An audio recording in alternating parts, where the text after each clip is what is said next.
จากจดหมายตกทางในระหว่างสายทางที่ในโมและท่าเรือเห็นจดหมายว่าเป็นเกียร์เศษเหลืออายเลยย่างเข้าใกล้เก็บมาไว้แม่นอ่านดู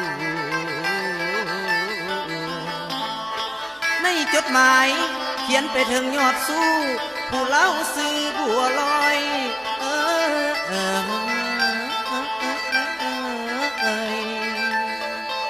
หัวใจว้อยลงดินจนว่าวิน